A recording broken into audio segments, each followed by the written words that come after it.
So I'm actually going to share with my listeners here real quick that, your Real Wealth Network was started in 2003, 2004. You have been involved in real estate deeply ever since then. You have, $573 million of value of assets that your network through you has acquired. And I mean, you guys have an amazing amount of social media. I mean, ABC, MarketWatch, Fox Business News, NPR, CNN, Wall Street. I mean, come on, Wall Street Journal, that's fantastic. I'm showing. And also, I mean, you work across a variety of platforms. Not only do you have investment groups and you actually have your own real estate meeting, as well as you do real estate education. So you're just going to have to fill us in a little bit here. Well, it's interesting. I was born and raised in Atherton. My dad, I was always embarrassed to say I grew up in Atherton because it was where the wealthy lived. I didn't want people to judge me. We were pretty middle class, though. My dad paid $99,000 for that house at the time. It was an acre. I wish we'd kept it. Right. But Atherton, I don't know if you know, but that is one of the most expensive places. And now that house is probably worth 10 million, maybe more.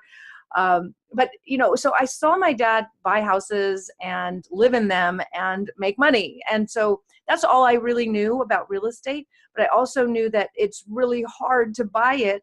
He had 5 kids. There's, 5 of us. We weren't going to get much help from mom and dad. So it's like, how do you buy? It just wasn't something I think I thought I could do. And, or at least not until we were much, much wealthier or much older in life. And then I had a friend who kind of went through the process and I thought, oh my gosh, this is so complicated. I don't understand it. So that was sort of my first experience.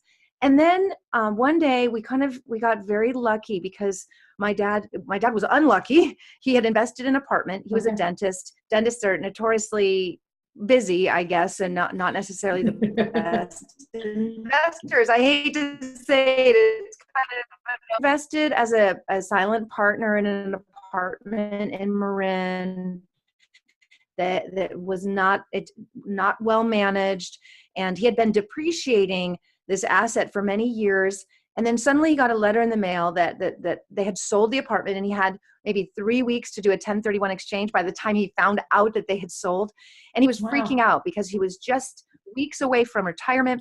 All of a sudden he was going to have this step up in taxes, or I'm sorry, recapture. And he was going to have to pay hundreds of thousands of dollars.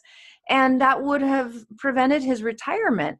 So he reached out to all 5 kids, very stressed out, and said, I've got to find this replacement property. It's got to be around $500,000, which at the time was a lot of money, and about 20 years ago. And all the kids were like, I don't know how to help you, Dad. And I was the one going, you just want me to find you a property? Like, okay, I can do that.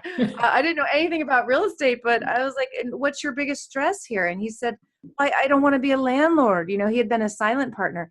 I said, well, Dad, I just got married, we're renters. How about we just be the renter? So can I just go pick out a house I like, and I'll rent it? I love it. Yeah, so you were talking about your history and how you got into real estate and how you and your husband faced these really hard times together, and how just out of pure necessity, you doubled down on your radio show and really needed to find a way to make wealth for your family. So you became the primary breadwinner in order to handle the medical problems that were going on in your life, which is an amazing story. So tell us, it has now grown into something that really stretches nationally, not just, your local area. So tell us, what is the Real Wealth Network? What is it? Well, we've continued what I started then with the radio show, and the show is called The Real Wealth Show.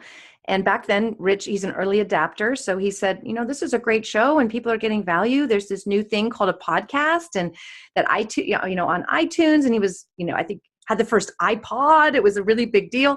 And so he uploaded the show onto iTunes. And within a few months, I had listeners from all over the world.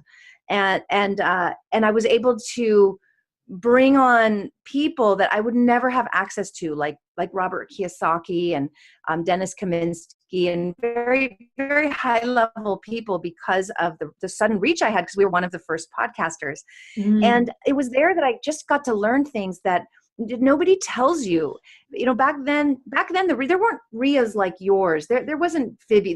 These didn't exist. It was real estate groups where they would sell boot camps, and it was people who maybe never did a real estate deal, but they were good speakers, and you'd run back and buy their DVDs or whatever. Yeah. But it was very rare that you would just talk to real investors. And that's the opportunity I had and I was giving to others.